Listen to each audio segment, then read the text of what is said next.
Welcome to Next Chapter Living, where every page turns a new possibility. A few years back, I showed a lovely couple a sunny condo near a clubhouse. They loved the view, the landscaping, everything. Until closing, when they discovered the HOA wouldn't allow gas grills on patios. Their Saturday plans, barbecue with the grandkids, were gone, unless they asked for a special waiver.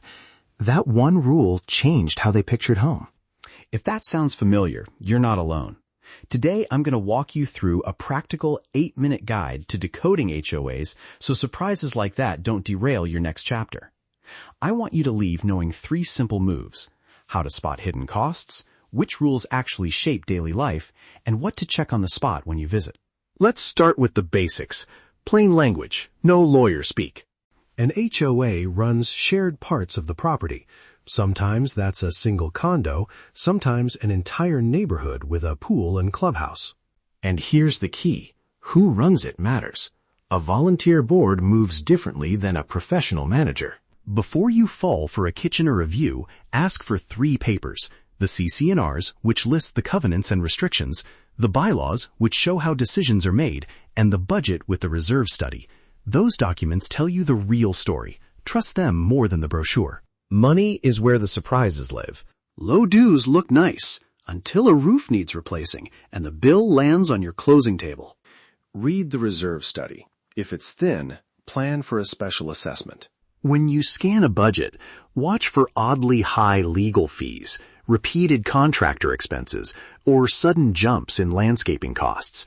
Also note whether utilities are included: water, sewer, cable, because those change your monthly math.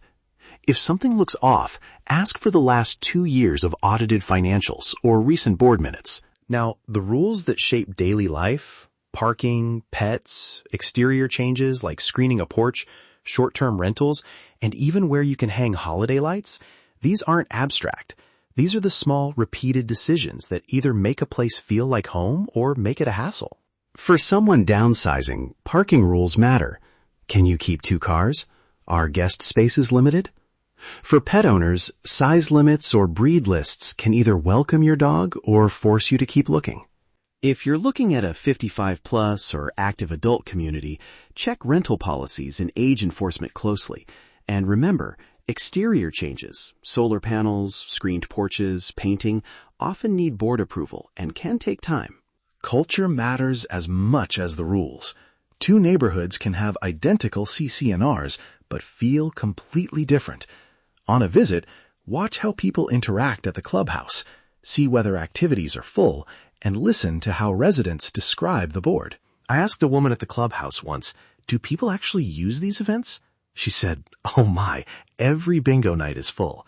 That 2-word answer told me everything about how alive that community was. Here are on-the-spot things to do during a showing or open house.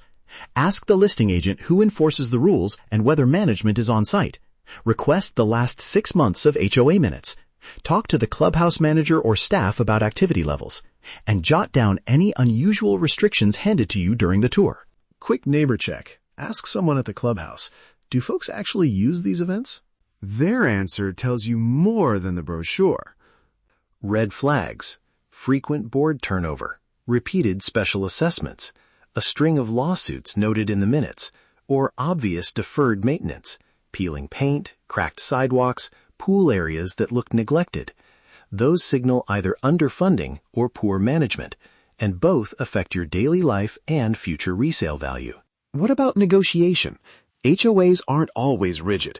If a rule is a deal breaker, you can often seek variance or conditional approval, especially if you come with plans that meet the community's standards.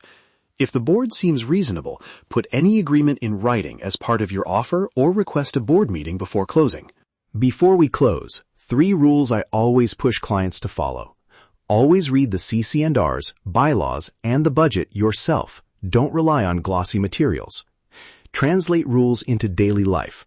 Parking, pets, and entertaining are the things you'll notice every week. And watch community culture on visits, and ask for minutes and financials if anything feels off. If you want a head start, I've created a 1-page HOA checklist you can print and bring on visits. It lays out the exact questions to ask and the red flags to watch for. Head to nextchapterliving.com and download it. No sign-up required. Thinking about relocating to Florida?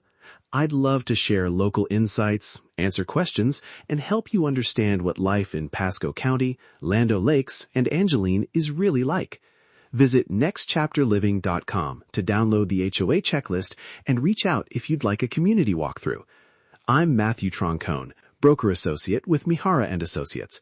Real conversations about relocating, downsizing, and living well. Thank you for tuning in to Next Chapter Living. Join us again for more stories worth giving. Until next time, let your journey ignite. Live your best life and keep your dreams in sight.